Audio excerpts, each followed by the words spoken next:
for stuff. You gotta for example, I gotta make sure we got it. because the lava lights are there. I have some nice flowers back there, but the lava lights are. I'm pretty sure Landon woke up today and chose violence. Yes, he did. He did. You never know. You never know. You never know what's going on. You never know what's happening between people. Like, you never know who's getting involved with who. I can't keep track of everything. And by being making that stuff irrelevant, then you don't know, right? That's the sort of thing. It's nice. It's nice when someone says, "Did you hear about blah?" And I say, "Who is that?" Right? Oh yeah, that is a good one. I must be the only person on the planet that didn't watch that trial with that actor and the other actor, right? Divorce thing or whatever it was. That's enough. Allegedly. Oh my god! Oh, you mean the Vic Mignogna case between the voice actors? Oh, I did. Or was it the Johnny Depp? Oh, yeah, that one. My god! That one. The guy that's. Oh, that one. I must be the only person on the planet never. Oh. Did we start? Hi. Hello there. Oh. How's everybody doing? Oh my god, we are live. Oh, okay. Okay. Me. Good morning, good afternoon, or good evening, depending on your time zone, latitude, and volcanic smile status. How you doing? Did you say volcanic smile status? Yeah, oh, I mean, my Lord. He's got a nice grin. We want to keep going there. But how are folks doing, volcanic wise? I mean, I'm in Ontario. I'm pretty sure our volcanoes are looking pretty flat. We have had we have had regular seismic activity, if I might say. Yes, New Zealand is very wiggly. I've had a very regular bowel movement the last couple of weeks. Well, for Canada, Canada, your volcanoes are in BC, but yeah, so you're away from it. But I did want to do a public announcement regarding volcanoes in New Zealand. Yes, go on. So I don't know if we're ready to do a screen share or not. Oh yes, we are absolutely ready. Are you ready? I'm ready. Are we ready? Let's go, baby. Let's go.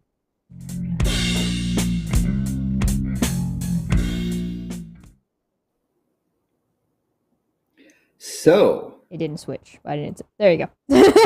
Oh, there you go. So here we are. I'm going to talk about White Island. White Island is a volcano off the coast of New Zealand, the North Islands up there, and there's been an event that's happened where White Island has basically lost all of its instruments.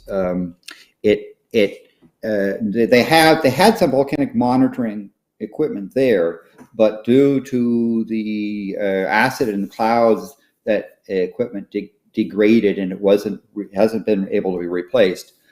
So they were currently sort of blind in terms of understanding instrumentation. It's hard enough as well because this volcano, while it doesn't have lava shooting up, water gets down to the near the magma, flashes the steam, and goes boom.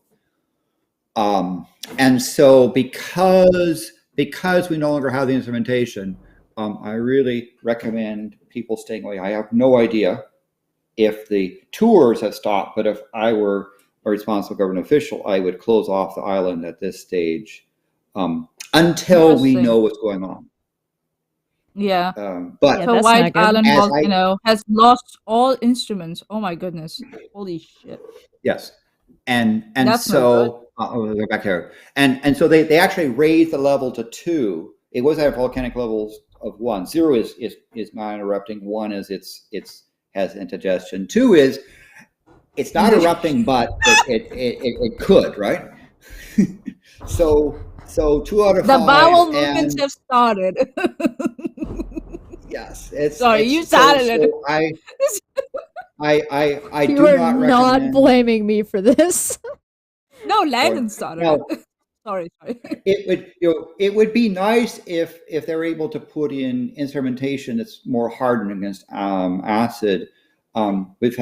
It's a difficult thing. We've had some successes of doing that in Kilauea, but well, I mean, I guess now they have the opportunity, right? Like, if they've lost all instruments and their instruments are messing up, now's a good time to switch them out.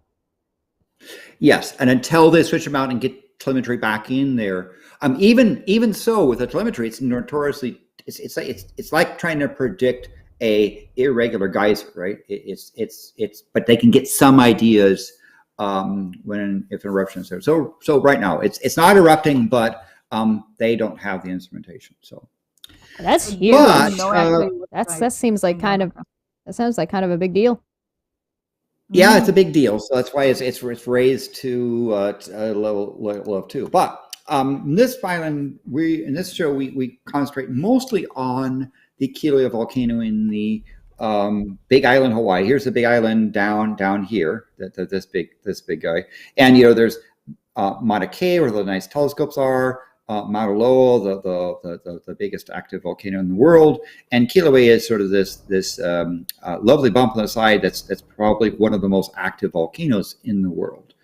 And Kilauea has here's the little if you see in this inset over here, you can see that this is the Kilauea is on the edge of the island, and we have this wonderful little lava lake out here. By little meaning it's about a kilometer and a quarter across. You mean a little less compared to as it was before? It's shrunken in size as time has gone on. Well, it actually has expanded. I mean, that we had predicted that the lava would flow up into this little north area, and it has. Yeah. And but here's this thing is Gilgas Island, the here, and this is sort of the active part where the lava is coming on the surface. But this whole thing is acting like a bread that's proofing, right? It's expanding, rising, and yes, it is definitely rising. And in fact, if you look at the status page here, in terms of that it's still quite active. But what I did was I took a look at the status today versus the status that was on our last show. And so let's see what's happened between the last show and this show. Well, the sulfur dioxide output is a little less, but still is significant, about 1,300 tons per day of sulfur dioxide putting out. The crater floor, that caldera where 0 was the start of the eruption. This eruption started in September 27th of last year. The rise went from 137 meters to 143 meters. So it's gone up 6 meters since we have our last show. That's a lot. By the way, that's 20 feet. That's 20 feet for those that are metrically challenged. And that's a lot. And you say, well. That's not, you say, oh, it's only 6 meters, but considering the area, the volume has gone. This is the volume of lava that has gone from 104 to 111 million cubic meters. So that's about an increase of 7 million cubic meters over that time period. That's 1.7 billion gallons. And you look at the rate. This right? sounds Again, like it's almost enough. Sounds like it's almost enough to fill a mega pint. Yeah, or 2. That's never going to get old. Yes, I should have calculated this in megapints. But if you look at the average flow, right, over this period of time, there was 350,000 cubic meters per day. That's a little bit over 4 cubic meters per second. Or that's like 1,070 gallons per second. That's a lot of fish added to the lower lake. So, Olympic-sized swimming pool, 2 meters deep, would be filled in 163 seconds, on average, between the last time and this time. Yeah. So even though you say 6 meters, it's a little less than three minutes for Olympic-sized swimming pool. By the way, it turns out there's it depends on what kind of Olympics you're talking about. If you're talking about the swimming stuff, it's at different volumes, and you can talk about deep dive thing. But nonetheless, 4 cubic meters or over 1,000 gallons per second has been going into since we last met. So when you say, oh, it rose 6 meters, it's pretty significant given the volume of stuff. So and that's just Madam Pele is still, that's just under a month that's gone by, right? Just under. Yeah. Since the 27th of August. So Madam Pele is still she's quite busy. Her dance is still going strong. That we certainly had more gas volume coming out in previous months, right? Because we had one where it was around 2,600 or so. But still, this is still going quite strong. So does that mean that just to be clear, sorry, does that mean does that trend mean that we're getting more magma and lava movement and less gas movement? It's the lava movement has been about the same since the previous month. There's been more gas output, so that might suggest that there's less fresh magma coming towards the surface. You actually say, well, why?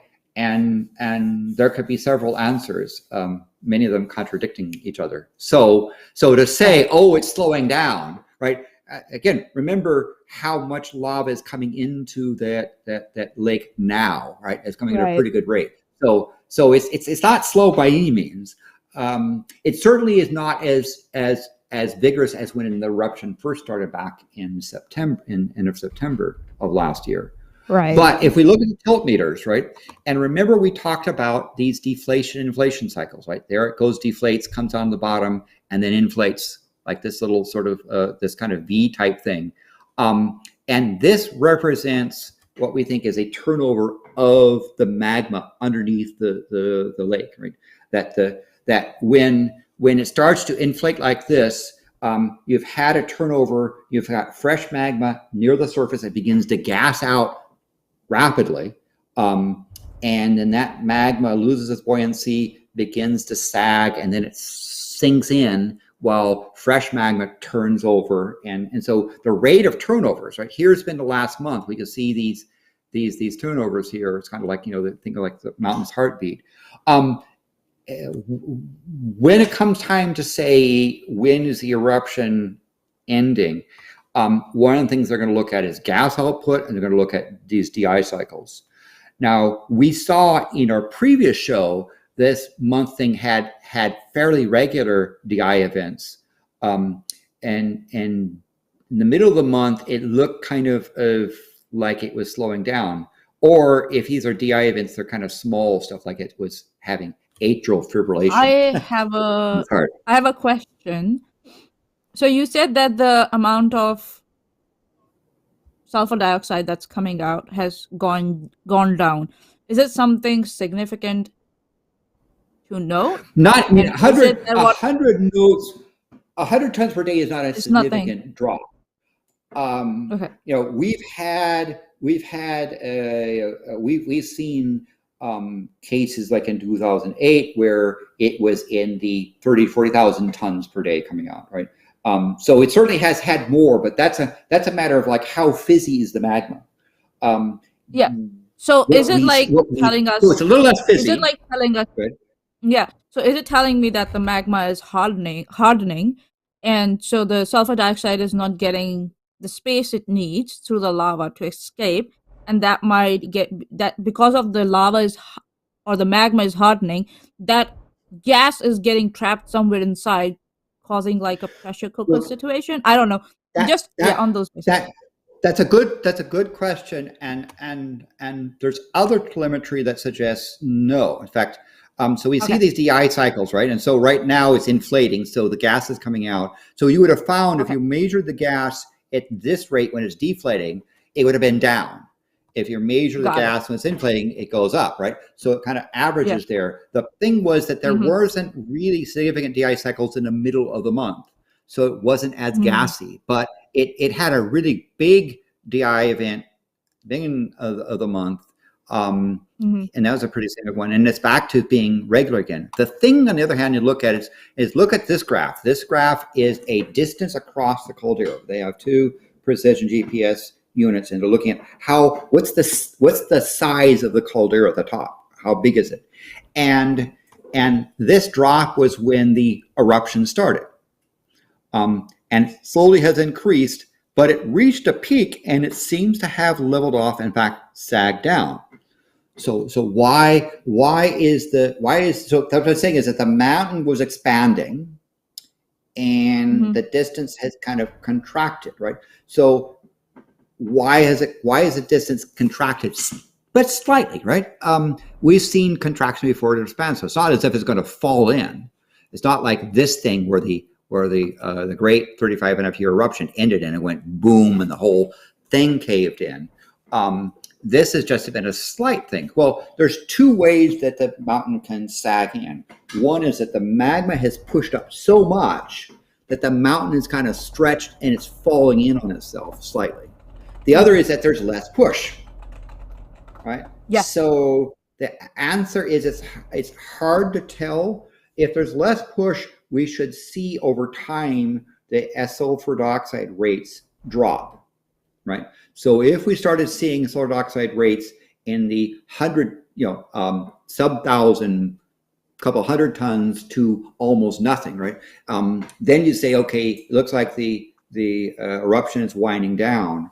They would then see, well, do we still see DI cycles, right? Because it could be it's stopped, as you said, because it's plugged, right? That the magma's managed to seal it off, and therefore you would expect to see a little bit of expansion, like a bubble, right? But it stopped. Here, it seems like it's still coming out. It's not as vigorous, but again, remember this previous time it was up and down, up and down, up and down. So just because we see it down doesn't mean it's ending, right? Yeah, it's important to look at the length of time you're looking at, right? This is a little blip over a longer trend, yeah. I mean, the longer trend, this was the 35.5-year eruption that where it stopped.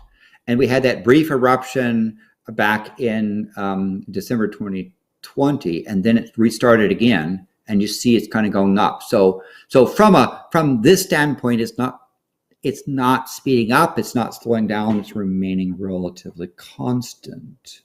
But we'll see, right? When you look at earthquakes, of course, the volcano the area is seismic active. This is set of earthquakes over the last four weeks, 505 earthquakes. Here's Kilauea up here in its top. Here's the top of Mauna Loa. Now the colors here, if we bring this thing over to look at the legend, the colors talk about the depth, right? Deep earthquakes have a notion that magma is doing something underneath versus very shallow, there's something happening in front. Well, if you look at the top of Kilauea, we see fairly shallow earthquakes that are near the surface, right? Because that's where the activity is.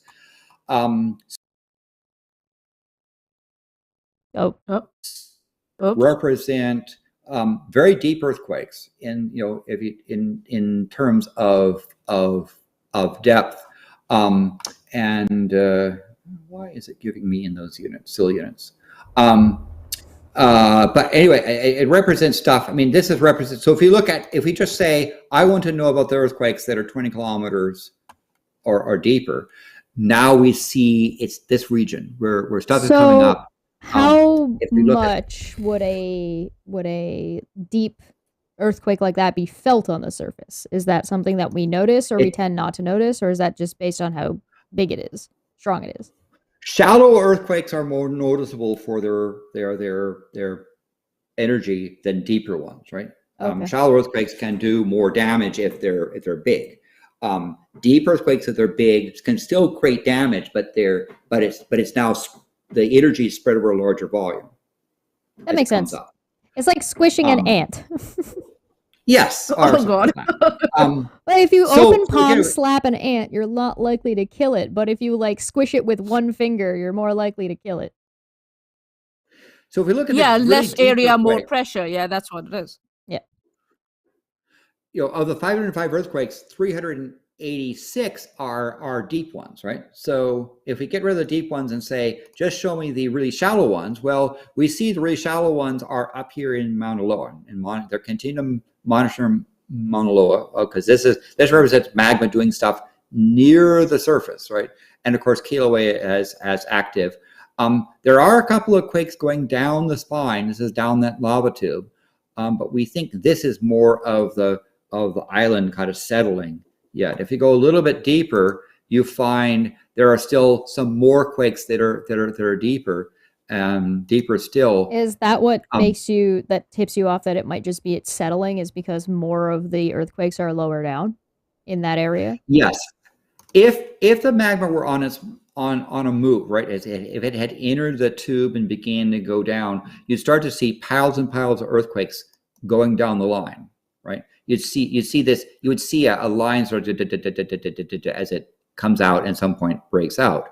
We're not seeing that yet, and we know, given the level of the lake, that the level of the lake has not drained. If it found one of those tubes and started pouring into the mountain, we might see the lake level drop, because now the magma is moving, and we'd see the rocks cracking as the magma is pushing its way down the spine. And this is something that they're monitoring very, very carefully, trying to go in and look for a pattern. So this is sort of more random pattern of things. When you look at like the last 2 weeks again, and let's look at last 2 weeks, and you say, well, a lot of earthquakes, but if we turn off all the ones that are small, these are the quakes you might feel, right? There's a couple of quakes down here in the coast that you could have felt if you were really careful. But most of the stuff on the summit, there you don't have big quakes because it's lava and rock around us. Everything's all sort of cracked. Right. So you wouldn't necessarily go in and be able to, again, over the last 4 weeks, if you look at stuff. I mean, 3 is a tiny quake. Right. 4 or 5 would be noticeable. We had 2 quakes that you could have, when you're standing, felt them over the last 4 weeks. Whereas, last 2 weeks, not much. It seems like one of those things that had we not had if we weren't looking, you wouldn't notice any of these things. Yeah. And so it's important to monitor and notice these things and, have good equipment so that way you can keep track of this kind of stuff. You know exactly what you're getting into if you're getting on an island, yeah. Yep. Yeah. And so if you saw a train like this, right, it was going down here, right, that's a thing that magma might be on the move. But you would also see the lake drop or not rise as much because now magma is moving someplace else. You'd also see the tilt, right? This if it starts to bulge down, it's like having really gassy gut, right? You feel the stuff moving through your intestines, right? This is gassy stuff that would kind of bulge, and then the island would literally start bulging, and earthquakes as it starts bulging would be around that area. We don't see that yet, so we don't believe that magma's on the move down this way or down this way. This is certainly, again, this stuff is deep stuff of magma interacting coming up, and there's a lot of debate as to what's going on here. But this is part of the plumbing system that heads towards the summit. Is it possible? That, as you're saying, it's deep activity? There might be magma that's trying to come up, and it might open another vent up there, down there. Sorry. Well, I don't know. Well, no, actually, there is magma coming up. That's why it's erupting on top, right? This is the magma reaching the upper part of the crust and causing it to start to crack. Right? It's deep enough that the crust still has some structure and can break. So this is evidence, we think, of the magma on its way up to the top. And this has been there for quite some time. There isn't evidence that this is starting to get shallower. It's always been this deep stuff, right? 20 kilometers deep or more, right? Yeah, we're not seeing like more shallow earthquakes on top of it. And if we started to see that, then you would be concerned that it's then you say, okay, it might through. be a whole be odd because it's opening a hole when it's got this nice right going up to the top, right? You would, if it started erupting here or working its way towards the top, one would think that you would see a reduction of activity here because it's got something to go, but it's not.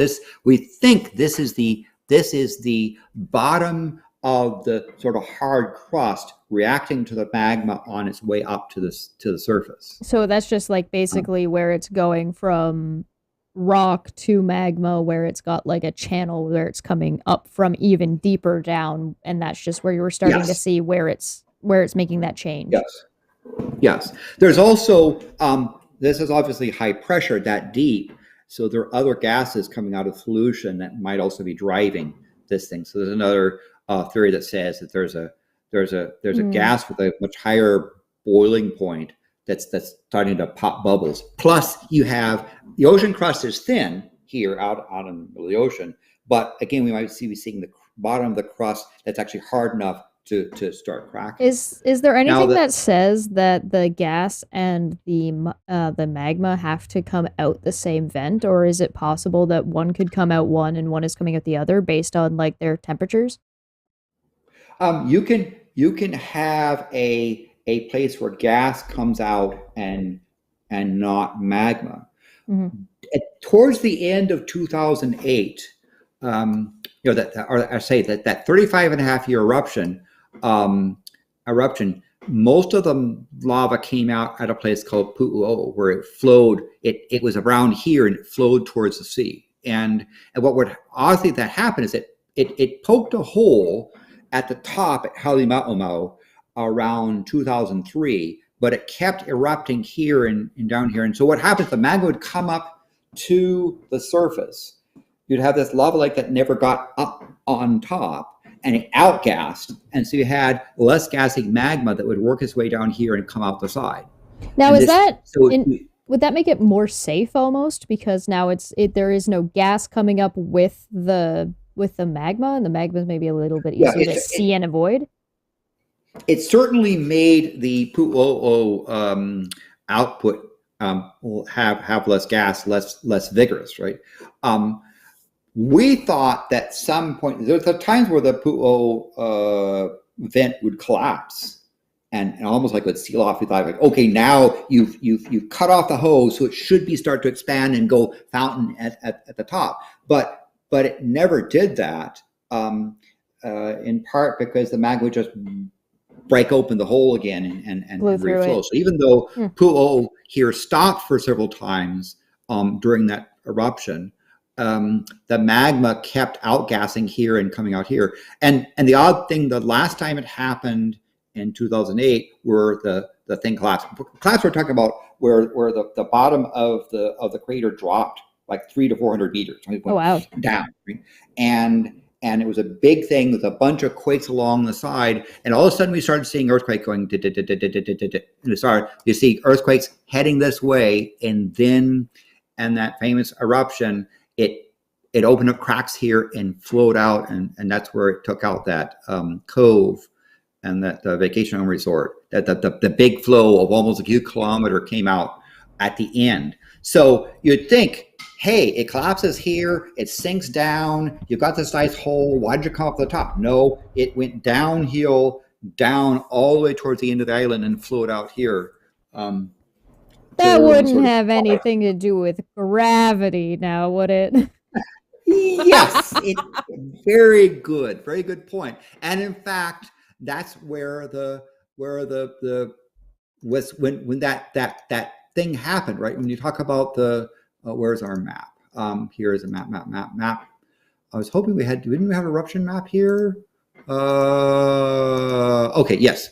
This big pit that formed, remember on our tilt meters, where is it here? On our tilt meters, when we had this big drop at the end of the eruption, this is where all the magmas left the summit, went downhill, and came out at the very end of the island. When that happened, this whole hole. Basically, the thing fell in. Right? That's where this deep pit occurred. I would bet you money. I would bet you money. Do you mind going back to the graphs real quick for a second? Sure. Here. The tilt graphs. I bet you any money that you could sit around and plot a graph that would look almost identical to one of these to anybody streaming League of Legends. Yes. Yes. And you know, I did not see that coming. There's a bar on the Big Island where people can there's a money pot you put in where you place your bet as to what the graph will be. At the end of the day, the money goes to charity, and the person who wins gets a free beer. Right? That's nice. So you know, you can for stuff. So if you know, you have a better chance of getting the gas lottery. As soon as you called it a tilt graph, I was like, oh yeah, I see. Hello. Yeah. Yes. So as I say, we got a lot of earthquakes, but we're not seeing any trends either this way in the spine. Because remember, when we come back to the graph over here, remember this is the summit, and there's two spines to a shield volcano. This is the one where most of the thing eruptions have occurred over the last 40 years. But there's this spine here that's possible. So we're going to look for signs that the magma might be moving down one or both of those pipes, because this is downhill, and then at some point it breaks open and flows. Right now, of course, it's confined to the very top. In terms of will this lava lake change shape over the next month? Well, it's got to go up another 30 meters to reach over here. This line here is another 30 meters higher than this line. So this represents 30 meters. When we did the change, remember we said, where was the thing about the change? Over this last month, it went up 6 meters. So to reach up in here, it's got to go essentially another 30 meters. So 6 meters another 6 meters might give us a little bit more here. Yeah. 5 more months. If it continues going at the same rate. Now the thing is, at some point, the tubes which sent it with the lava, the magma tubes that are going this way are going this way, right? These two spines. At some point, there may be enough pressure to break it open and start trickling down there. And that would certainly affect the top. You wouldn't necessarily have a complete drain, because a lot of this lava is now kind of crusty and soft, not as fluid. But it would certainly slow down the rise here. So how fast it can get to 6 months will also depend upon whether or not it opens up any holes. Because the pressure is also pushing inward, isn't it? As the height goes up, the pressure is also mounting inwards. So it's mounting, and of course this depends. This assumes that the magma coming to the top still has the same amount of gas. So you'd want to see turnovers in the magma chamber happening on a regular basis in order to say there's still enough gas to come up to have stuff going. So at some point, the magma would prefer to do what it does, gravity, and sink and go down in Earth, right? But that's not the case. Inside Tully Mount pit, we've seen this feature that's lasted now for over a month and a half, where it breaks open here at the surface, it flows this way, and it goes back down into the edge again. This is over 100 meters across, this span. And this is just one of the active parts you can see when you go to the edge and look down into the pit. Here's That's a particular such a cool picture. Cool isn't hot. And this was a case I took. I liked the light right at the moment. Of course, Maanyaa is covering it, but I was watching somebody do some artwork. I guess if you go here, you can see this. There was this artwork happening. I was doing a screenshot because I looked over at the okay, there it is. I looked over at the spot while this artist was doing artwork, and this is a twilight light where it was particularly nice and glowy in the, and it had a nice twilight lighting. The ambiance. Yes. I wonder who that artist is, Landon. I don't know. Who that artist is. I don't know. It's some thing, but it's very. I mean, it's very. There's a fiery character next to stuff. Yeah, I love it.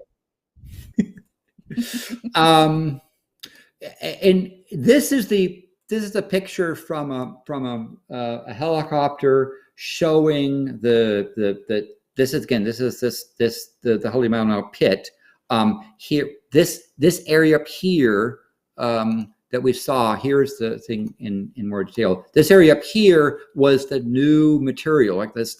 That 6 meters caused it to rise up here. It's got some uphill to go before it can gain more area. Yeah. But here's Gilligan's Island, right? And over 200 meters across, there it's still floating on. And this is this lava flow here on the surface. But there's all kinds of breakouts here, and here. And remember, if you looked at this thing, there's lots of breakouts as well around the vent. So it still is quite active. Chat just had a quick question about would a volcano go to sleep if he threw a virgin in it? And the appropriate response also from chat was, I think it depends on the virgin. Some volcanoes have standards. And Pele definitely has standards. The Polynesian, Hawaiian traditions do not really talk about virgin sacrifice stuff. That wasn't really done with humans. The offerings that were given to Pele are more mementos from. I think if there was anything, you had a revered ancestor that recently died. You might have teeth or bones from there as an offering, but they generally, the Hawaiians were not known to be big into human sacrifice stuff. We do know that people now leave alcohol, and I, for one, would consider that an upgrade. I would definitely prefer alcohol over a virgin any day. Yeah, and it turned out high brand whiskey. It used to be that it was Jack Daniels was the preferred whiskey, and now the preferred whiskey is this. It is Copperworks from again, no plug from Seattle, and they get things like that. And again, they'll bring in a bottle like this, and when it come up to the area now. This is when you could get to lava, right?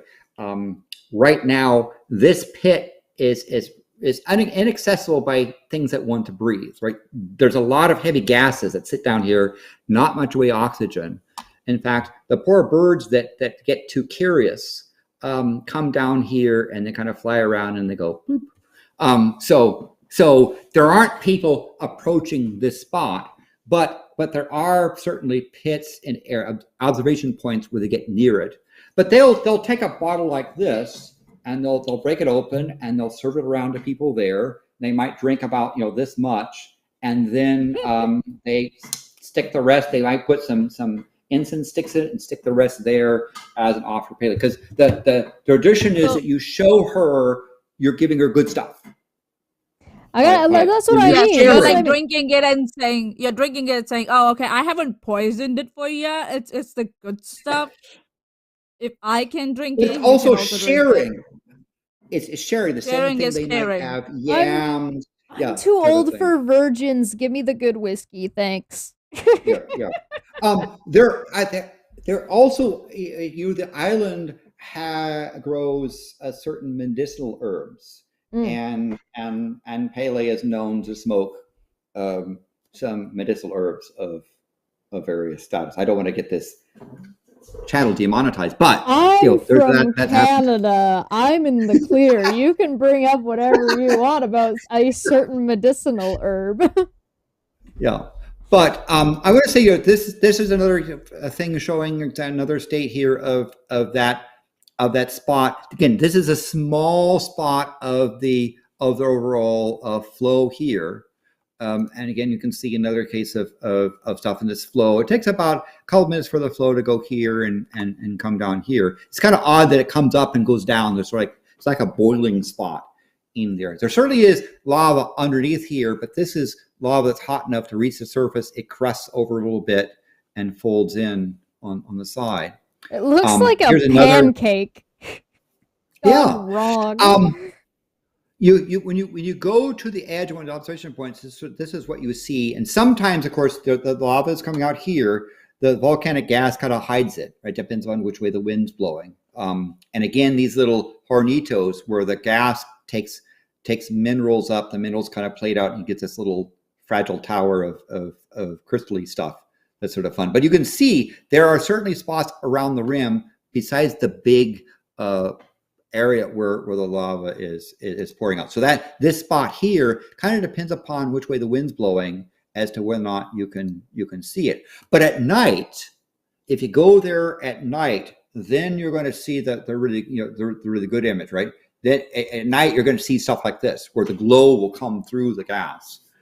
So if you're going to visit, plan to go there, in the evening as well.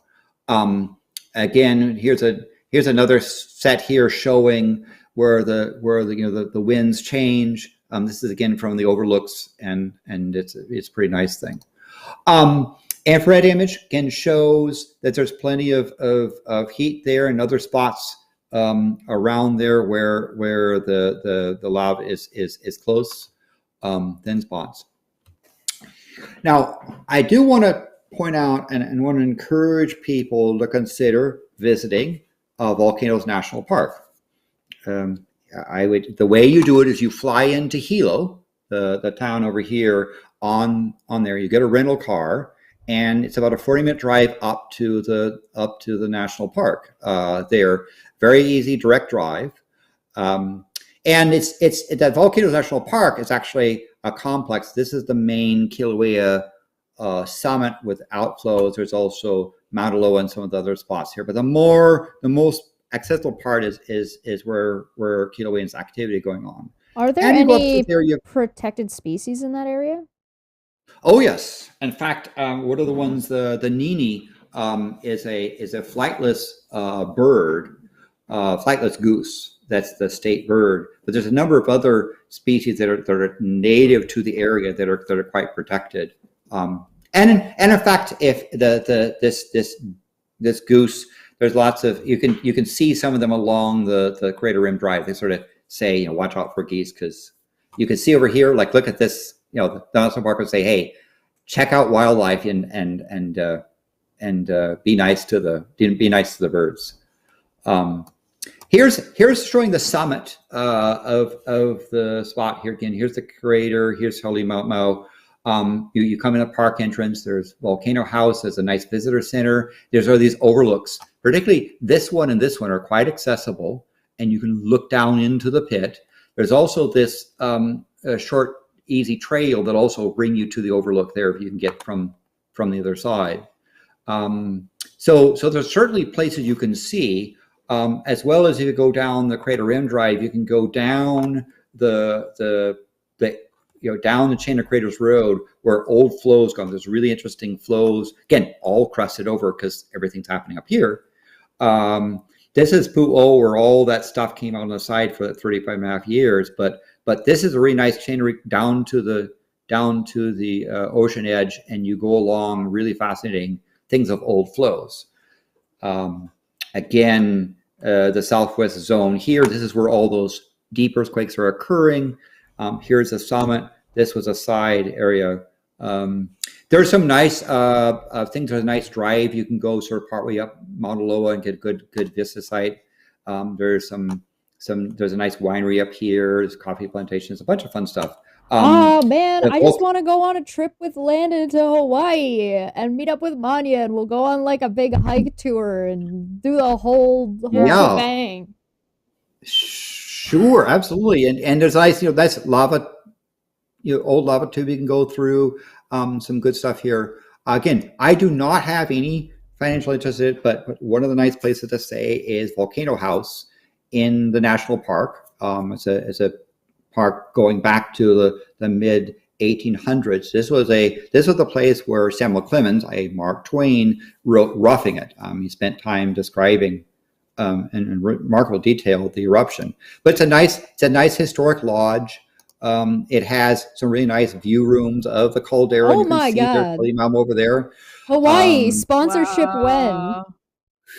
And it's got nice little bed Oh my room God. for the forest view. 256 square foot room. Yo, that's bigger than some apartments I've seen. Oh yeah, definitely. Oh my There's some goodness. nice rooms there. If you want more robust combinations, you can get this thing of camping. You can do camping, which is even cheaper there if you're into camping versus luxury stuff. But they also have things for camping as well. They have a really great restaurant with excellent food there. That an amazing chef. One of my favorite things there is the fire pit.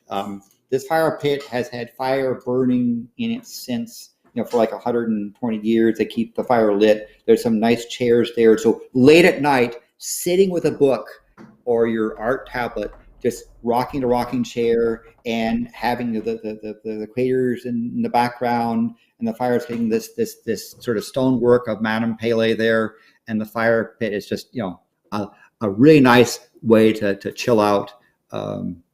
Go to the bar and get some nice drinks and just hang out in front of the fireplace. Again, if you don't want to stay at the park, there's like Kilauea Lodge in the town of Volcano. If remember from the maps here, where is it maps from the maps? Town of Volcano is just outside the national park entrance. And so this Kilauea Lodge is really nice. They have some really nice rooms if you're into B&B cottage stuff and so forth. It's quite nice. They have the chat is asking for price ranges.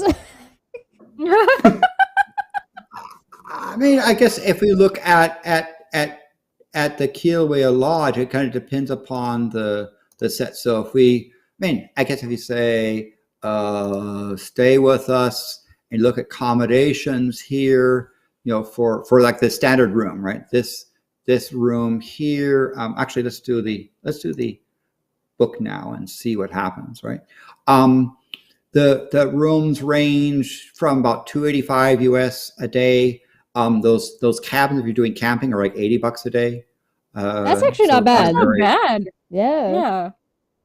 Yeah. Again, this is not the you don't have TVs in your room and a swimming pool and gym stuff. It's a older style accommodation, but it's really quite comfortable. I think that these rooms are are maybe priced differently. You see a check availability, and we look at booking for stuff. I guess you have to find a date. I think these guys have something. Let's go to a different range here.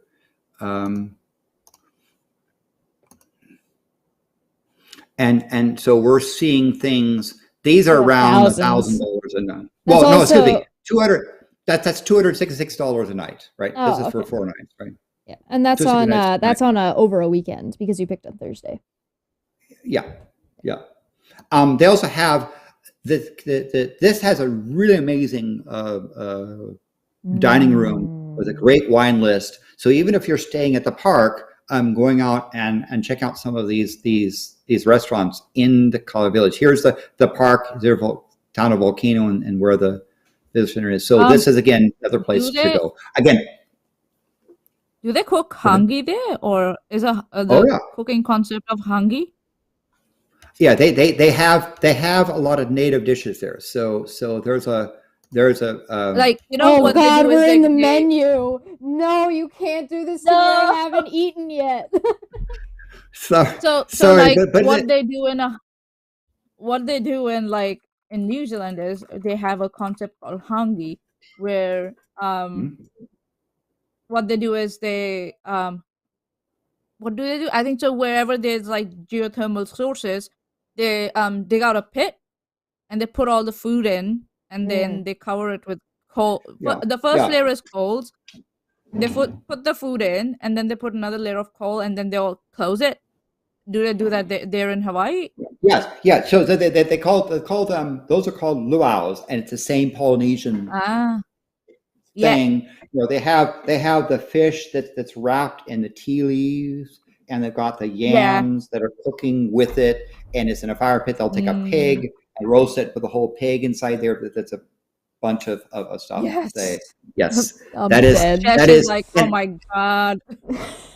Because remember, the Polynesian Triangle is, the north is Hawaii, the southwest is New Zealand, and southeast is Easter Island. That region is all Polynesia, and they have very similar things. They'll have very similar names for the dishes and very similar styles because it's sort of a common set there. Anyway, this guy so I just wanted to encourage. Sorry. I wanted to encourage people to consider visiting there, even in for some. I just wanted to check. Let's just check to see what's the live thing right now. Here's a current live set. From there again, we see that's that lava chain going. Look at it in thermal image, and there's a thermal camera showing you. There's been this hot spot over here where there's a little vent opening up on the set. From the point of view of looking down from the edge. Again, this is from one of the edges of the visitor center. You can watch. It's a little bit gassy, but when the wind blows, it kind of clears it away. So it can look pretty good. Here's a direction. Here's a really nice direction from the outside. But again, there's a little bit. Also, you can sometimes fog because it's a tropical area, so sometimes it's rainy or foggy. But you can again see stuff at night. If this was night, we would see the cracks through the crust. We would see glow areas, and particularly that surface flow here, Gilligan's Island, and little bits around the region. So. Today's advert for Go Visit Hawaii has been brought to you by Landon's turtleneck. Yes. So I visit Hawaii. They got great food, great views, great people, and good whiskey and wine and volcanoes. Yeah. And other medicinal stuff. So this is the only over. This is and some kind of medicinal plant. Yes, they have a number of things, but the luau, like the Hungi, is a really amazing experience to go and see. There certainly are hotel areas where they do that actively. You can find on the island. I like the Big Island because it's more rural, it's less touristy, and to me more authentic. But there you go. So yes. Is it questions from the chat? Yes, I've been collecting the questions. Maanyaa, do you have any questions first? So in conclusion, it's still like a pretty healthy activity. Yes. And but we have no fucking idea what's happening at White Island at the moment. No effing idea. All we know is that there's been enough acid coming out of the vent to cause the electronics to fail. So for those of you who are joining us now, White Island is the island in New Zealand, not Pele, not Hawaii. Right here. Yeah. So this one. Yeah. Yeah. So I think so for like that from the air.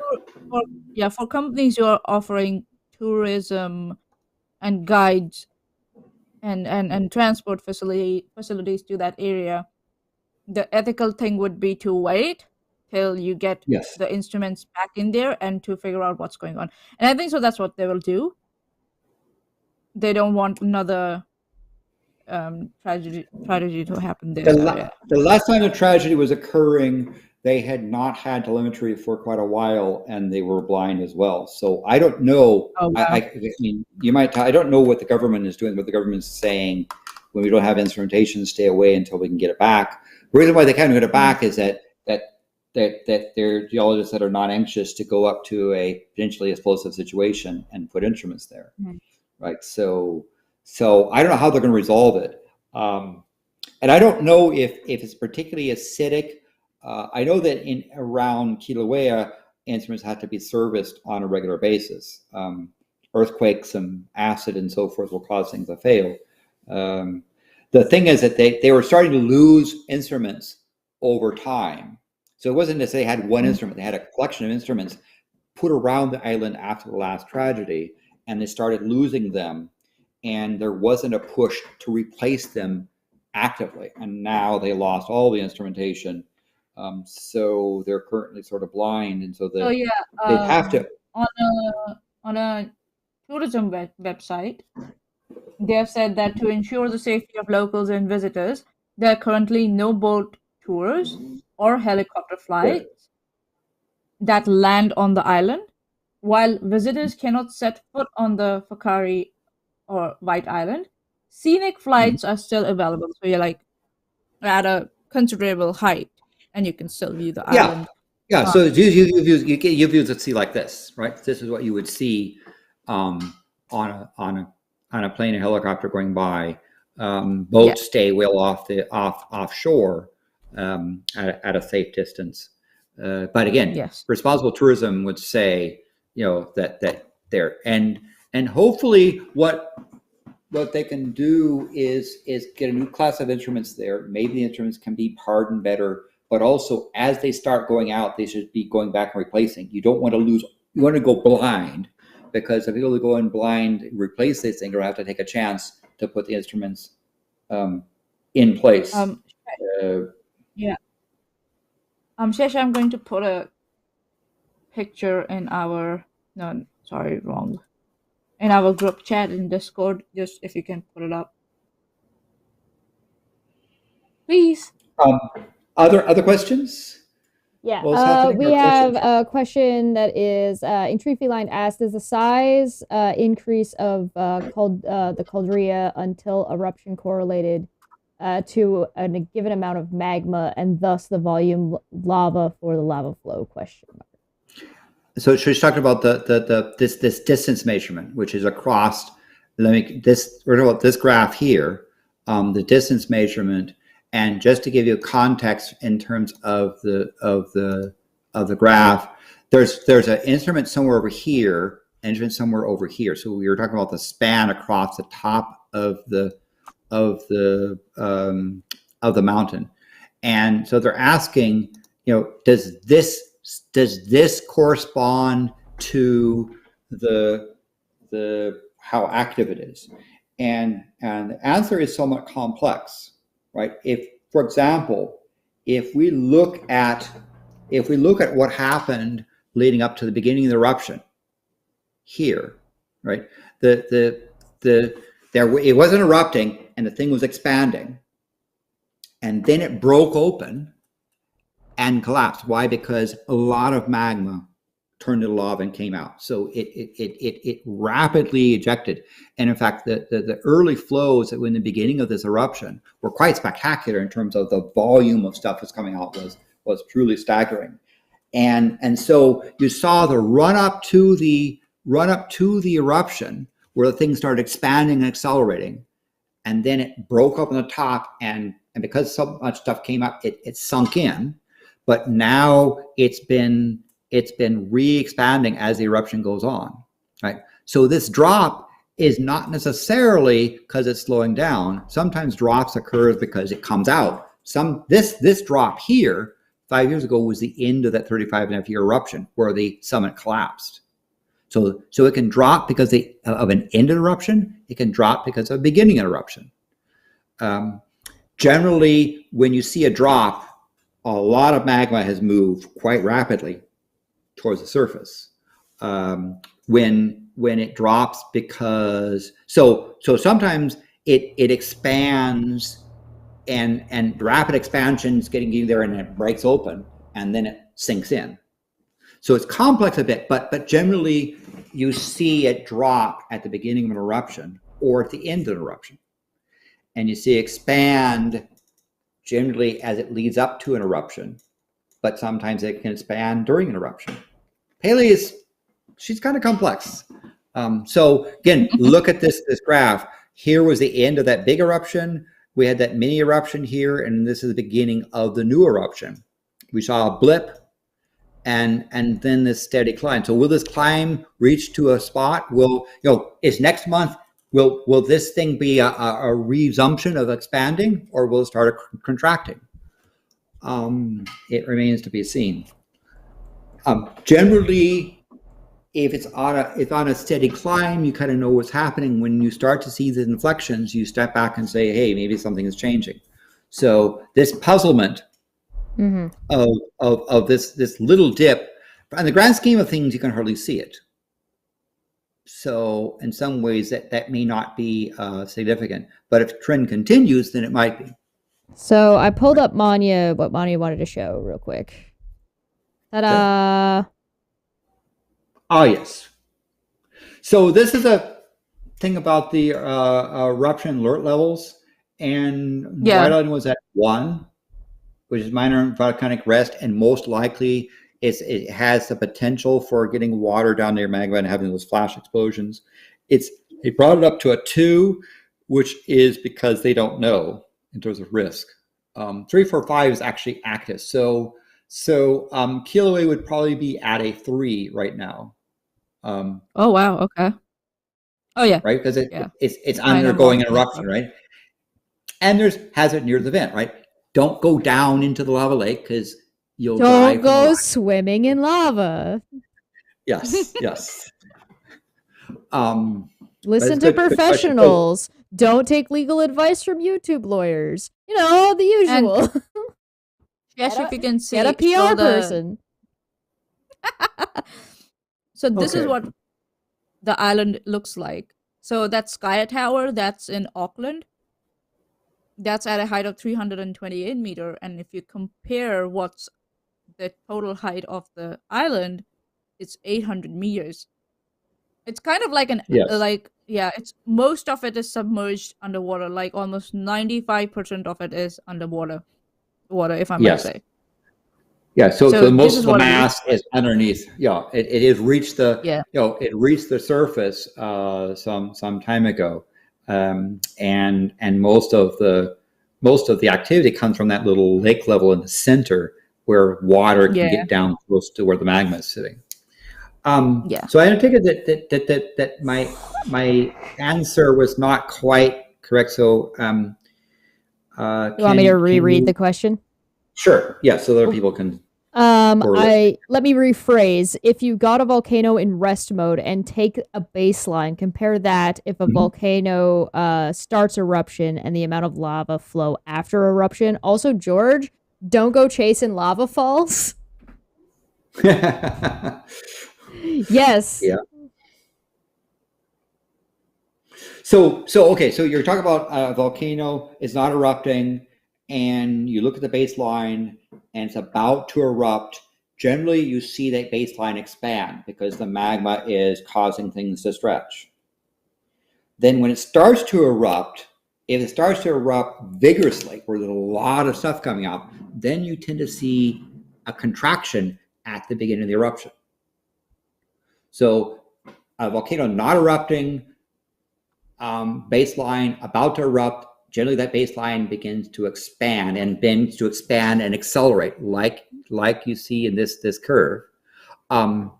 Then when it begins to erupt, if it's trickling out, you're not going to see much change. But if it rushes out from a big event, then it will tend to contract. But then as the eruption goes on, you start getting those DI events, and the magma chamber underneath is starting to turn over, and you've got a lot of energy coming up in the system. It begins to re-expand. So does that answer your question? Right? From a not erupting, tends to expand, oftentimes accelerates towards the end of the eruption starting. Eruption begins. If the eruption is vigorous, it contracts for a bit. And eruption continues, it re-expands. I absolutely love our towards the end. Towards the end, it oftentimes if it ends in a bang, it'll contract again. So question, why not go swimming in lava if you can't drown in it? Because of thermal stuff. I mean, you get there's certainly problems with burning up. But let's say you had some magical suit that could insulate you from the thermal energy. The next thing, of course, is gas. There's a lot of very nasty gases coming off the thing. So let's say, okay, you have a gas mask and a thermal suit. Now the next thing is the undertow, right? When you look at this lava lake and the lava is coming up here and going this way, if we're swimming in this stuff, again, magical thermal barrier, and you've got oxygen. The undertow here is pretty significant, right? You get caught in a current of rock. I mean, this is liquid rock flowing around. So it's like swimming in sand. It's hard to, and the sand is moving. It's hard to. Are you telling us that you would, in fact, drown in lava if you were able to swim in it? It's like quicksand, isn't it? It's like quicksand or magma. Like quicksand. That's what it's like. Yeah, and it would be dragged down in here. This would be probably the worst thing because you'd be dragged down deep and gone until you get recycled. Children, don't go swimming in lava. So there's a problem. Say, well, let's say you have a boat. The boat could go along here, but again, it's going to reach this surface and towards the edge. Now, that being said, you have the other thing that's happening is you have where is it? You have Gilligan's Island, right? Here's a large boat, almost 200 plus meters across, that's been swimming around in this lava since for a number of years. So this boat's actually stayed there for quite some time. We think this chunk here slid down from the edge when this thing first started, and you had just a tiny spot at the deep part of the pit. There's a big earthquake, and the thing slid down into it. There was a water lake. There used to be an actual lake of water at the very bottom of the pit, and when it was relatively cold, the lava started coming up, and the cold rock caused the bottom to seal against itself, and it's been floating ever since then. It was I think it was Red Eye that had suggested Gilligan's Island, and that sort of is an unofficial name. He does have a question about Gilligan's Island from Red Eye. It says, "Is Gilligan's Island intact still?" Yes, it is intact. It's sitting here. There is not really active liquid flow around it, so this would be sort of pasty lava around it. It still is quite buoyant, and it's still intact. If this, let's assume that this thing continues to rise, the Gilligan's Island is less dense, so it continues to float at the top. At some point, this eruption phase will end, and at some point you might be able to have a trail going out, walk across there and onto Gilligan's Island. It would be nice. I would love to walk down there one day, but this, of course, assumes that something doesn't major happen where you get some big kaboom thing or other stuff going on. Who knows how it ends? Aries also asks if there are any geoengineering projects that humans can feasibly come up with that would manipulate these eruptions to make them safer. Well, okay, so that's an interesting question. Let's think about make them safer. Is in safer than what? In this particular case, the lava is sitting there in a nice pit and not bother anyone. But let's say the lava had reached the surface of magma, started going down the spine and pouring out. About the best you can do is sort of temporarily divert the stream of lava. The problem is that the stream of lava tends to pile up against the side where you're diverting and overflow. Remember, like at the end of that last 2008 great eruption, over a cubic kilometer of material came out. You're not going to take a bunch of stone barriers and cause a cubic kilometer to go. I think that's what they mean by manipulate, right? If we can drill in and build a hole or a vent ourselves that prevents lava from getting that high in the first place, or getting that initially. Interesting question. Let's say we wanted to tap into this area here and say, could we bleed off some of the gas, right? Well, what you would do is you would have potentially a huge gas vent coming out and a lot of poisonous gas, which is not nice. Whether or not you could drill it enough to get to magma. The problem is as you get down near magma, those drill bits will start melting, right? You can't, it isn't like a water balloon where you poke the surface and stuff sprays out. It's not a zit, guys. It's hard to drill down to that area. And I'm not sure you'd want to have this gas coming out. Now you might say, well, what could you do to make Kilauea safer? And the answer is, don't build damn hotels along the ocean side. No. Don't allow them to build vacation homes. I mean, to build, there was a place here that was a Hawaiian Estates area where they built a bunch of homes right up next to the national park boundary. It upset Hawaiians a lot because they considered this area to be special and having these homes sitting there. But how stupid can you be to build a home beneath the summit of one of the world's most active volcanoes? Guess what's going to happen? I like the idea that we're going to, this question is leading me down the line of, is that the way we end up building all of Elon Musk's stupid trains? By drilling into a lava flow and pumping it full and just blasting it in the direction we want it to go, and it'll just flow and make the tunnel that we want. Oh my that's probably no more wacky than some of the other stuff going on. By the way, when I mentioned the seamount here, Kamahihua Konaloa Lohi seamount. We've had some recent quakes in it as well. Nothing at the summit, but it continues to be. This is an active volcano, continues to gurgle away. But in terms of geoengineering, to try and, for example, could you say, well, could you do something with this pressure building up in Mauna Loa? And the answer is, well, you're going to drill down near where magma is, and your drilling system will fail well before you get to magma. Mm-hmm. If you created a weak spot, you might start an eruption as opposed to bleed off pressure. Oh, that's actually the next suggestion. Can we build domes over volcanoes in case they erupt so they can contain it? Or can we just preemptively erupt a volcano so that the intensity thereof is less? Those are both from Feline. Some of the things that people have explored is to say, if Mauna Loa is going to erupt, can we cause it to erupt in a direction that's safer? Right. So now, you're telling me, can we induce a pregnancy faster so it's more safe?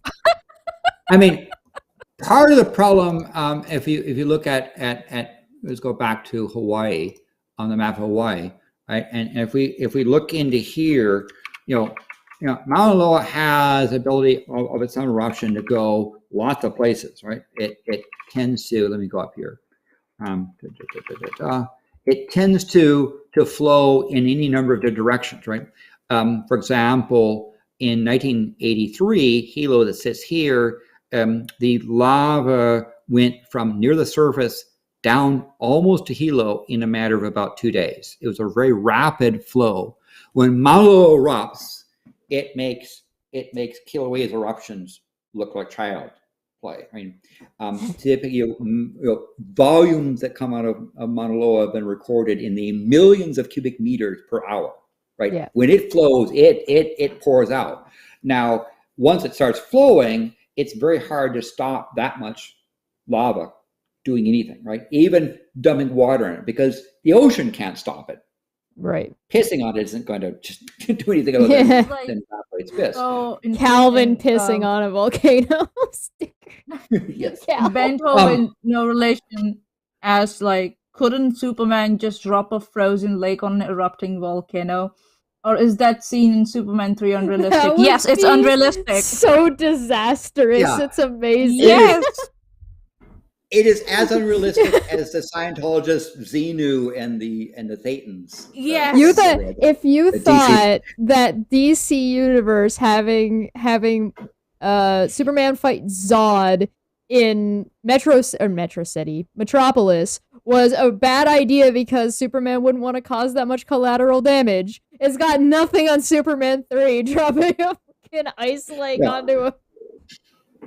By the way, in this particular image, I want to point out in the satellite image. That's why children, even if you're from Krypton, attend your science classes related to Earth. Superman just has a fucking frozen lake on a volcano. Level again. So this is the case where here's Kilauea right here at the cursor, and the wind is blowing this way, so you see the volcanic gas coming off of the surface there.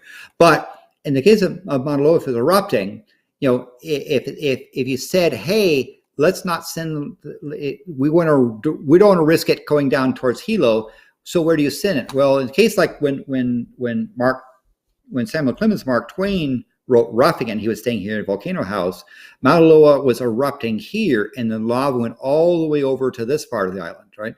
And it actually went for several years in this great flow. So if you try to tap on the side, are you going to send lava down into someone else's backyard? And then that if that hole isn't enough, and you got lots of magma pushing on there, and it breaks open someplace else, it can easily go there. So they tend to be very, very difficult to try to control what these things are doing. Next question is from. Oh, sorry. Go ahead. Yeah. Al asks, "Has Landon ever gotten cut by obsidian?" And then Smitty followed up with, "Or cut anyone else with it?" Yes, there's a really nice place in North America called Glass Mountain, and it's in the Scythian flow that was ancient Scythian flow, where you have a mountain, you have a huge mountain worth of just really beautiful volcanic glass. It's quite sharp, and if you don't use proper things, you can cut yourself with it. And they have a sign there basically saying "Rockhounds welcome." Like you've got a giant mountain full of obsidian, so go nuts. You'll find a rock. Yeah, it is the case when you're out on the lava, when you're out in the lava fields, you have to be very careful about falling down. Because the top has a lot of glass in it, you can cut yourself. The other problem, not just with the cuts, is the fact that that surface is very biologically active, right? You've got rich minerals in an area that is tropical, and so the bacteria is just going to town, going nuts on the surface of this rich minerals. In fact, that's part of how the first stage of the lava breaking down is where the bacteria begins to erode it, and you get a seed in there, a little bit of grass that starts to sprout.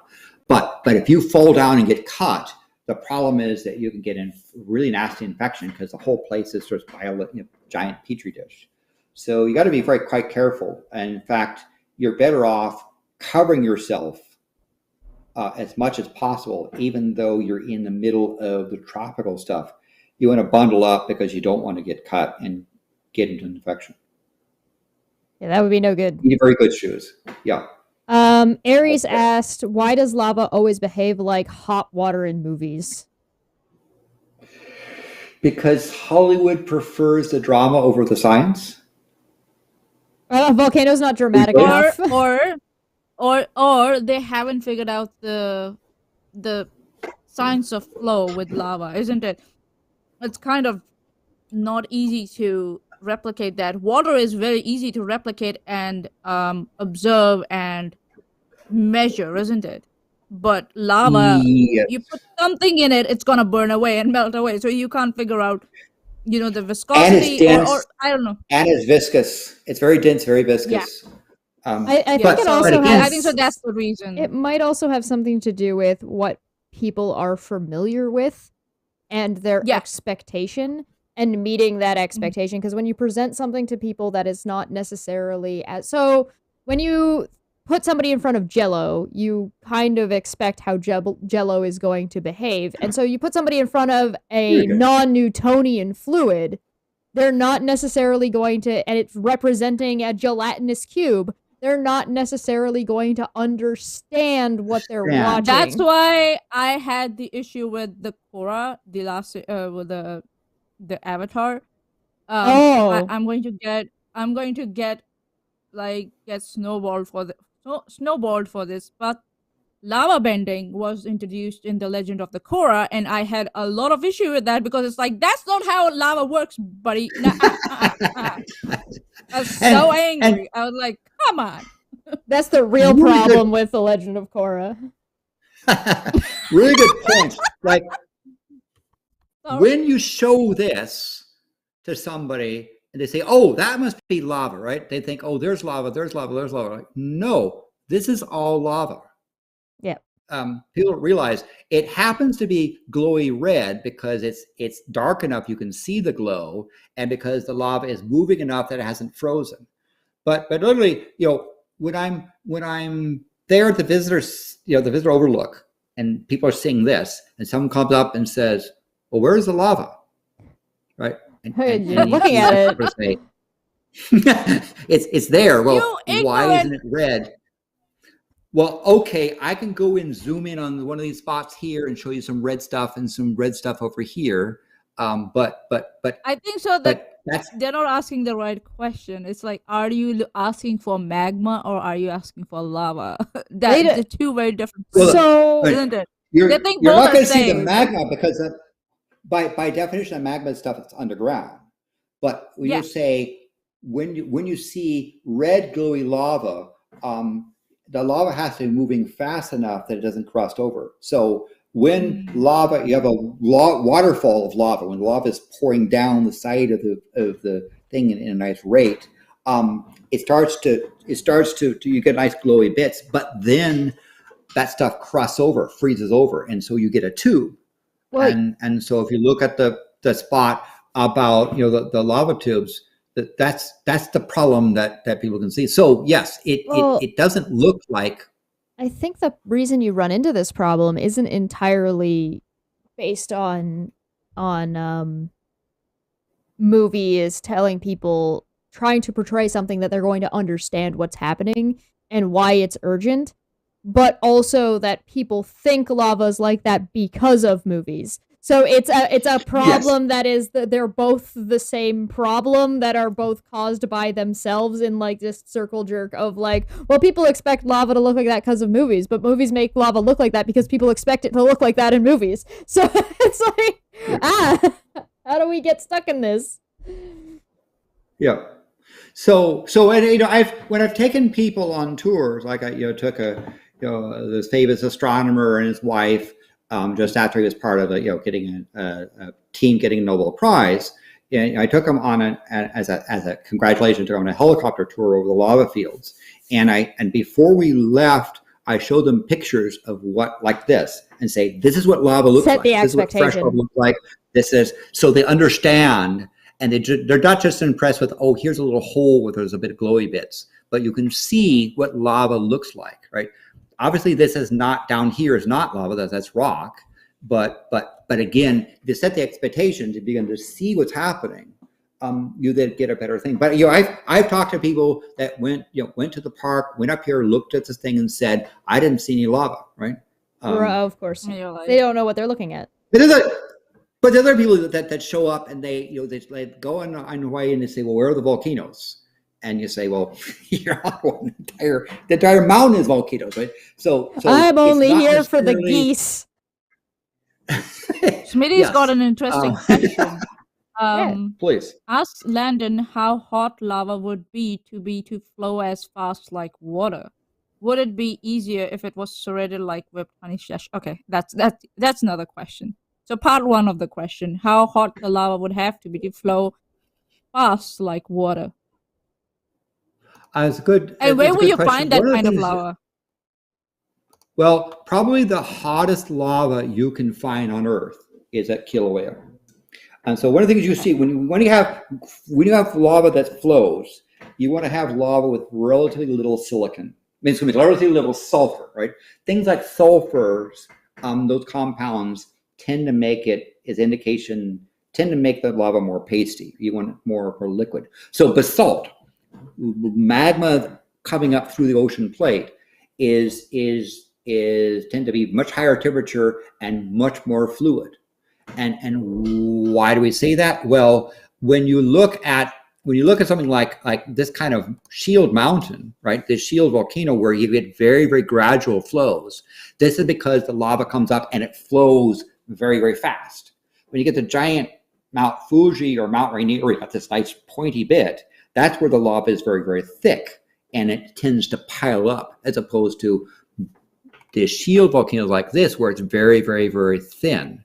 And so you want magma from the mantle coming up through an oceanic plate, so it doesn't cool as much, very high temperature, very low sulfur. You don't want a continental stuff like, again, a Mount Rainier, a Mount Baker, a Mount St. Helens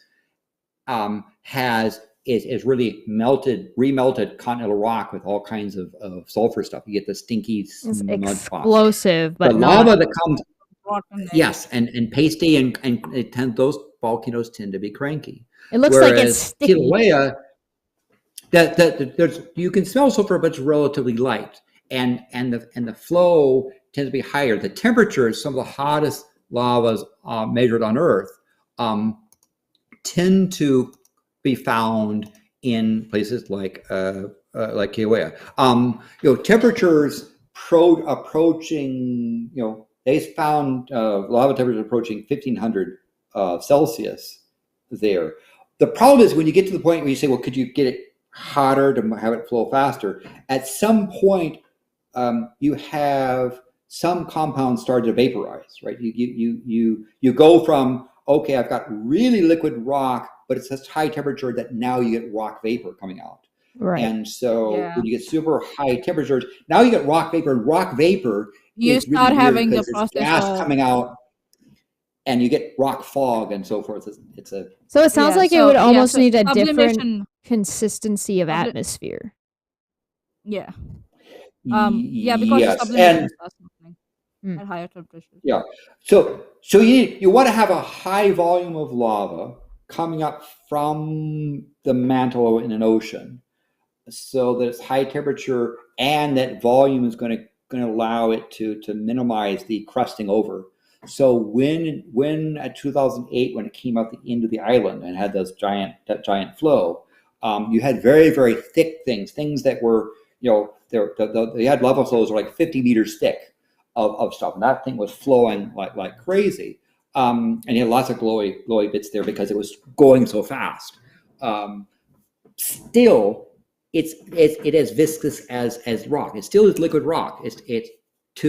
When I would sample lava flows out of Pu'u'o'o, it was like, and I would stick the pyre iron into the lava. It was like trying to drive a spike into sand. It was that thick. It's not sloshy like a water in a bucket. It's like trying to stir sand. And when the lava is flowing, if you're not careful, it'll take your rod and pull it out of your hands and send it down, right? So you have to go in and hit it, and as soon as you start striking, pull back to pull it out, but not have it splash on you. You don't want to go and back to you, because I think there's also like a limit to lava is bad.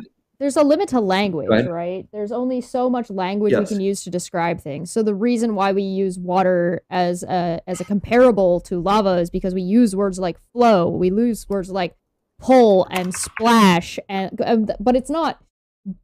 So your brain will automatically go to something you're familiar with. What do you think of when you think of splash? Oh, you think of like hot tea. You think of water. You think of like backsplash from whatever it is I think so instead of splash, you can use splatter, I guess. Even that is it might be more viscous, but you've still got this. There's a little bit of a language, like a nomenclature problem where it comes to like how limited language is and can be. But short answer from George: no, you can't get lava to flow like water. You get splashy bits like this. But this was a very, very high temperature event. Yeah. And what was happening here was you actually had rock vapor pushing out the lava, right? So the stuff which reach boiling point, yet rock boiling, and other materials still liquid, and it kind of foams out that way. And in a freeze frame, it will look like lava, but what it actually, or it'll look like water, but what it probably more closely resembles is somebody dropping a rock, like a heavy rock, onto onto like a fire that's gone out recently, and it's all coals. You drop it, and the rocks splash and come up and get flung around. But this is less watery, more thick. Yeah. So this is one of the fissures that occurred near Pu'o'o where it broke out, and you can see from the height, the picture I took, the height of the trees, just how high this stuff is.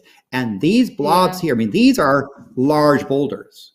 They have to be liquid and glowing, but it's throwing large boulders up into the air. When these things come down, it's like taking and dropping rocks from great height. They hit the ground, and the ground is thundering because you've got this tremendous massive stuff pounding the ground, and so the ground is shaking, vibrating, because you've got all this rock going bang, bang, bang, bang, bang, even though it's liquid and splashing.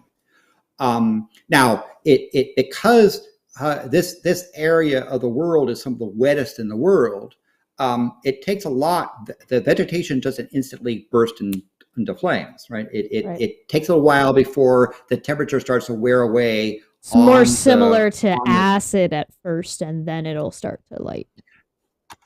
Yes. So in that sense, by the time we moved around the other side of that vent, and it started slowing down, right? The poor trees in the background, basically the leaves kind of burned away, and it started slowing down. But again, these things are rocks being floated up in the air and coming down and hitting the ground with the same, because they have the mass. It's more similar to shrapnel. Yes. Excellent point. They have the mass. That's what I'm here for. So when so here I am, doing out on this was again in 2013, out again near Pu'o during the flow, and I've got a tire in my hand. I poked into the lava, and I had to use both hands to dig it in. Like, imagine taking a hammer and trying to dig it into sand, and then with all my mind pulling it out, but pulling it across and dunk it into the bucket of water. And in this picture, you're also standing on lava.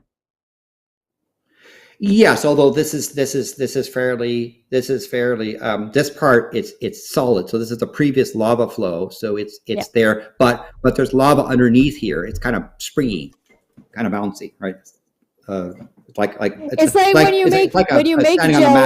when you make Jello and then you get that crusty line on the top of it when you leave it to cool. He's walking on that, and it's got like cuts in it.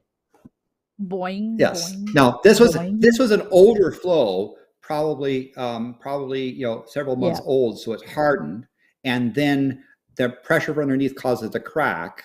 And if you stuck your hand down on that thing, it would get quite hot because there's lava underneath and lava flowing out here on the top, again with those pasty poyoi stuff. But don't stick your hand in lava. Yes, be careful. So other questions from the chat, and did I answer the questions? Yes, it looks like you got. No, it looks like you got the questions. They did slow down a little bit. I did see one from Al that's asking if you would agree that plug domes are kind of like French onion soup. Yes. Well, of course, proper French onion soup, you have the crust on the side, right? To have a proper bowl of French onion soup, you can't have a neat bit of cheese on top. You want the cheese to have boiled over and go down the side of the pot, because that crust you peel off on the side of the French onion soup is one of the really important parts of experiencing French onion soup. And yes, this is sort of French onion soup crust stuff from older material. I would agree. And Feline had one last question: has Landon had success with dating volcanoes? No, No, I mean, has he been able to use volcanoes to find dates? I think that's what the question was. I read it verbatim. Well, dating volcanoes. I mean, I worked at analyzing some of the dates of eruptions because in the island of Hawaii, there's one of the things that they do is try to determine the age of the surface.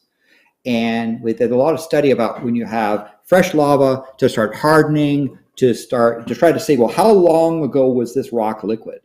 And therefore we can turn around and actually determine from all this stuff how old it is. And so there's actually some precise dating. So I've done some really good dating as determine the date of lava flows. Oh, no, you're right. It's dating through volcanoes. My mistake. Yeah. No, Maanyaa was right. I definitely read it wrong. The dating through volcanoes. No, you can't go swimming in volcanoes. We talked about this already. You can't go through them. for that purpose. It is a upset, but again, taking that part of dating lava flows, important. There is a really important notion of being able to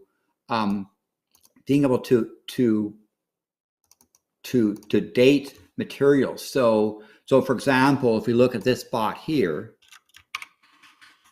we have here was a this is before the Bu'o collapse, and we see that we can identify ages of lava and when things flowed because the rock reacts with the atmosphere and decays. You can look at both plant life as well as oxidation and mineral involvement.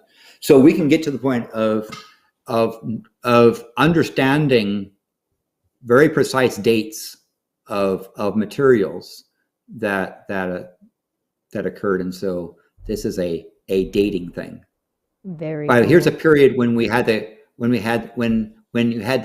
pit just formed, the eruption in 2018 ended, and you had this little lake at the bottom, water lake, before the lava went and said boil away, and now it's up.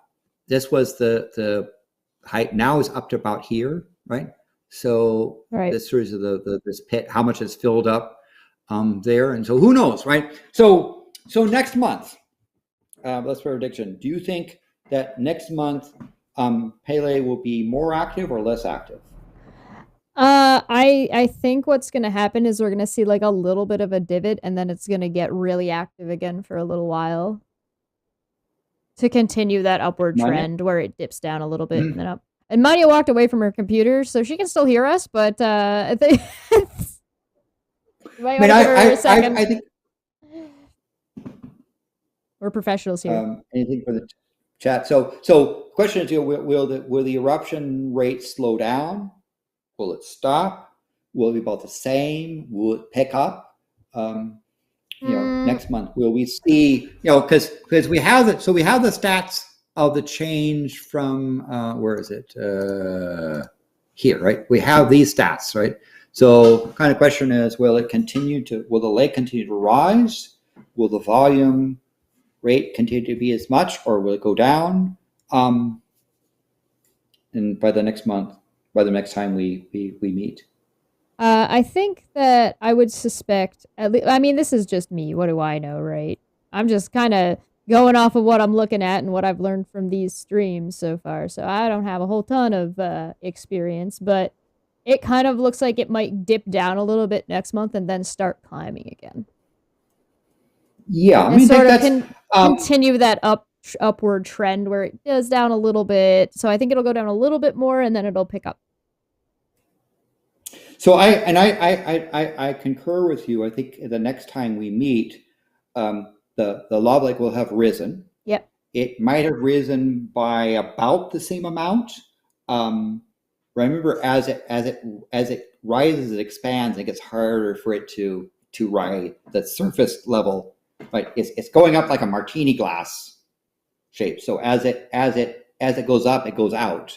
and it gets harder for it to rise. So it may not be 6 meters, but if it's still in the 1,300 tons per day type level, I suspect that this level, we might see this kind of sustained outgassing. Then we might see 5 meters, maybe, and we might see 6 to 7 million cubic meters. And you're right, Josh. I think if you look at some of the stuff, if you look here, we had a very vigorous DI events at the beginning of the month, not much in the middle, and then reasonably vigorous end of the month. So my guess is next time we look at this graph, we might see the same thing. We might see DI events that might go down a bit, but overall net about the same. I would be very surprised if the eruption ended. I'd be very surprised if the eruption event took off. Yeah, it's not quite, if you look at when it did take off last time, it's not quite at that peaking area. So that's why I suspect that it's, at least that's my reasoning as to why I don't think it would go yet. Looks like it'll probably be a couple more years, but. Yes, and I mean, now the length of time, that's another big question. How long is this going to sustain?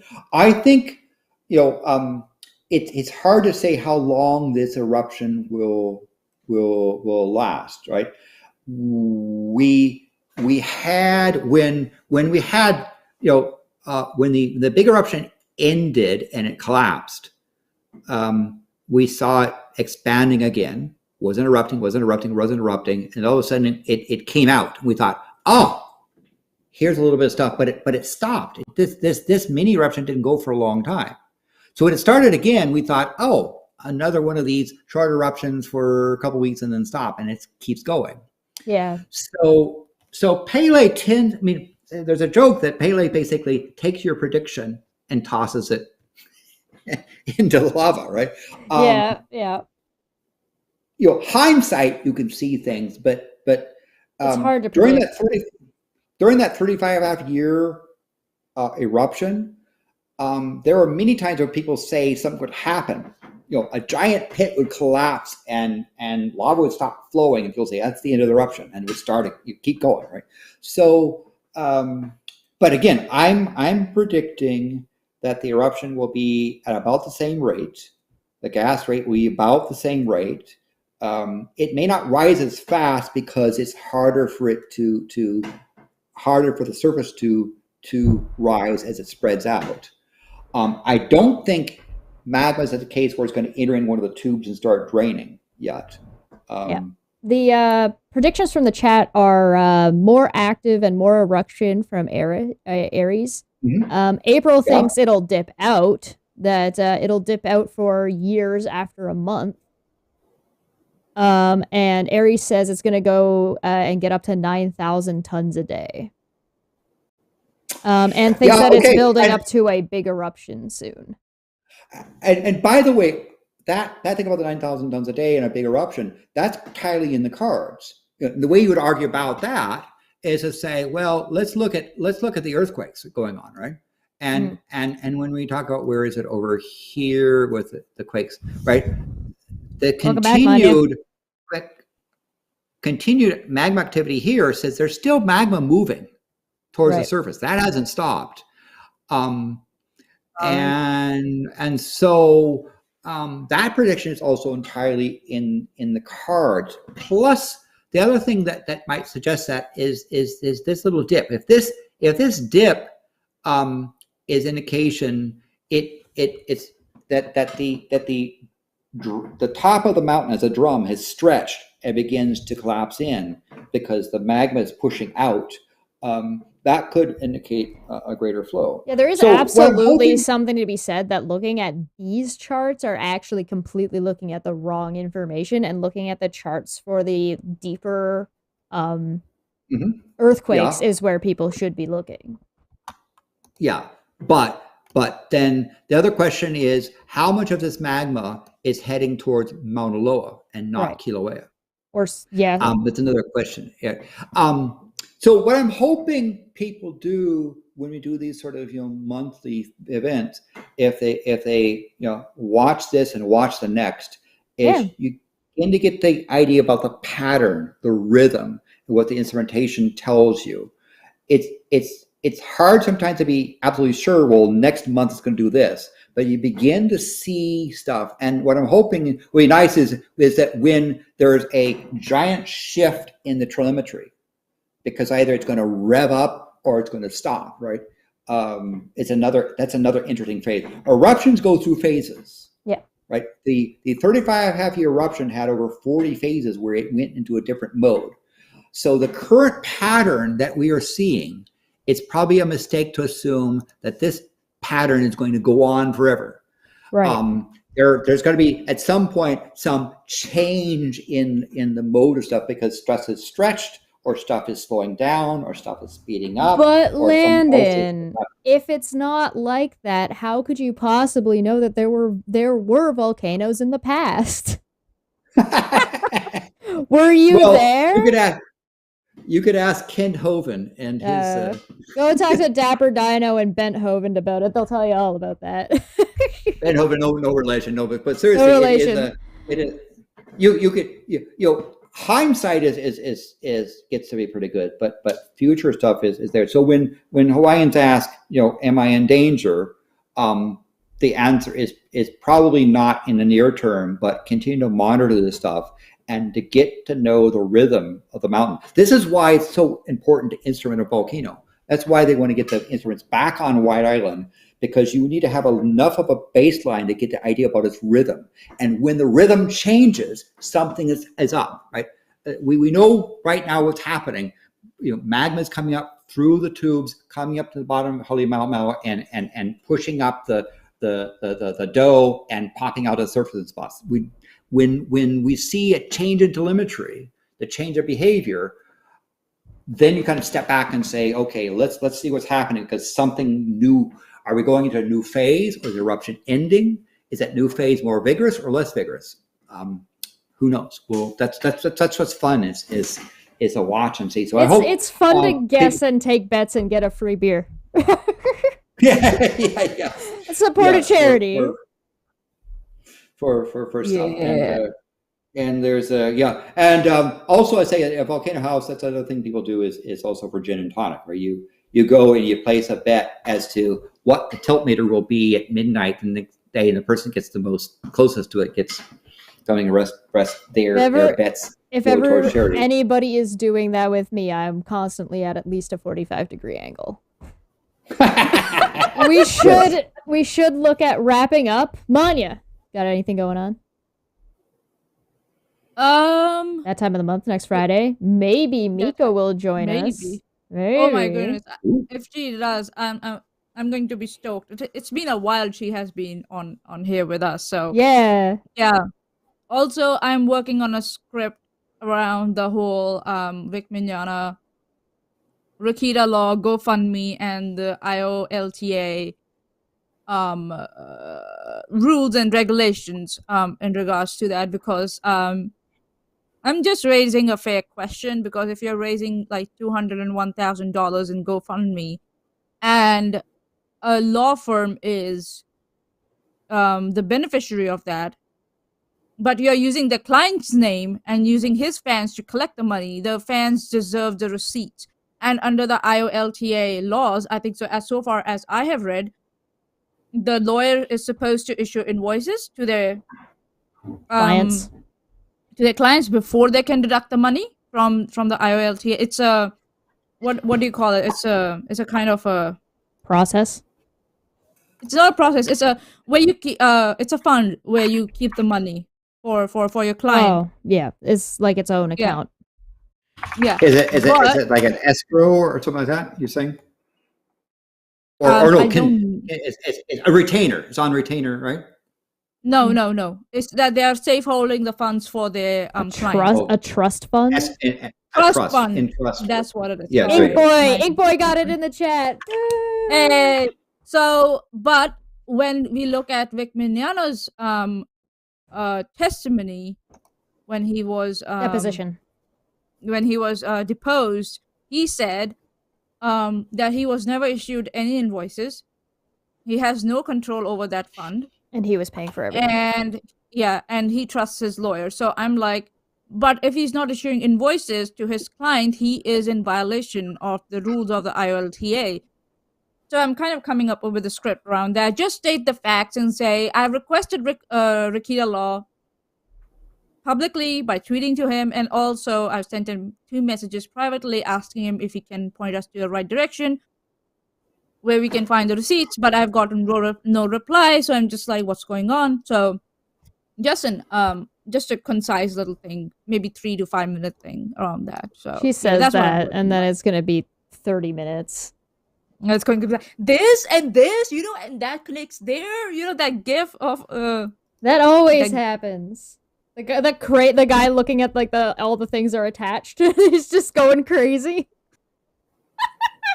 Yeah, something like that. So so that's what I'm working at, and that's Very me. cool. Yeah.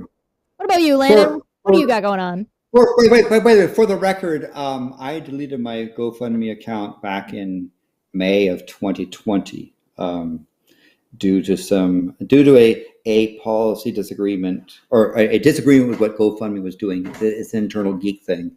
Generally, I find that GoFundMe tries to be ethical, but I have some disagreements. So I'm glad I've been stayed out of that GoFundMe stuff. But I have other things that are happening. So I'm going to be on a show this evening, 20, which is 8 p.m. Pacific. This guy named Steve, you might have heard of him. He's the guy that's not an atheist. And I'm going to be on a show. Previous guest on the show was King Crocoduck, right? And he's which show is it? Which one? This is going to be a show. I'm trying to look at stuff here because I should have that there. It's a science communication with Landon NOLL, and we're going to talk about space and sciencey stuff. Very nice. Oh yeah, it is on the. We do stan King Crocoduck in this house. Yes. So it's in another 5 hours. Yeah, I guess it's called the non sequitur show, but this might be a non sequitur. But anyway, Crocoduck was on there. This guy named Steve is host. He's not an atheist, and you might say, because we're going to talk about space stuff and science stuff. But if you want to continue to monitor what's happening with Kilauea, come back next month to this channel, which is exclusive for Madam Pele and what she's doing. All the kitties in the yard are jelly that I have a regular show with Landon. All right.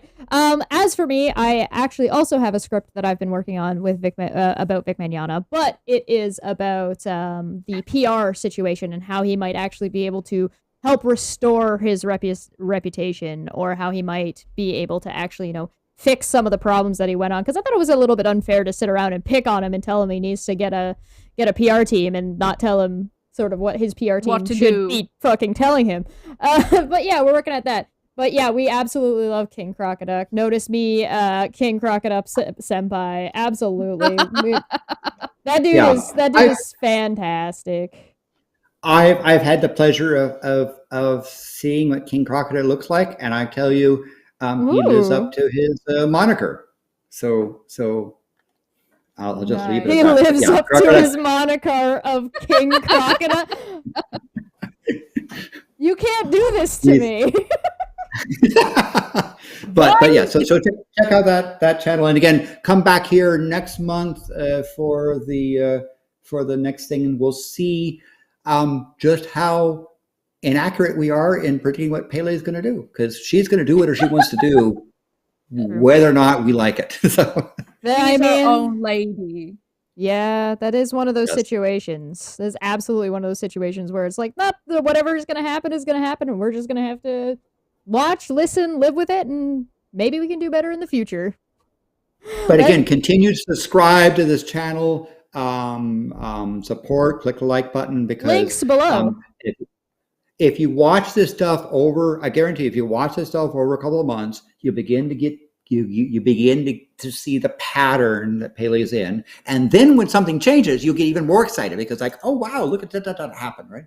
And then when you go to Hawaii, you can stand there and say, yeah, I remember Landon said when it was the flow was here and that was Gilligan's Island and this happened, blah, blah. You can look at stuff because this is one of those areas on Earth where the thing is changing in your lifetime. You can see visible changes. That's what's nice. You don't have to wait millions of years. You get rapid change and rapid satisfaction with. This is going to end up in some like educational playlist for somebody being like, I need to learn everything I possibly can about volcanoes in a very short period of time. Hi there, Landon. There you go. All right. Yeah, this commercial for Go to Hawaii has been brought to you again by Landon's Turtleneck and some very special medicinal herbs. Thank you very much to the Patreons and the members who have supported us. Their names are listed down below. Thank you so much for your support. If you'd like to support, feel free to become a member or a Patreon. You get access to the Discord where there's all kinds of nothing but shenanigans going on. Oh, yeah. I definitely recommend it. It's definitely worth $1 it will cost you. And we will see you guys next time, next month, and also on next Friday. And maybe before that. Bye. Okay, bye! Bye!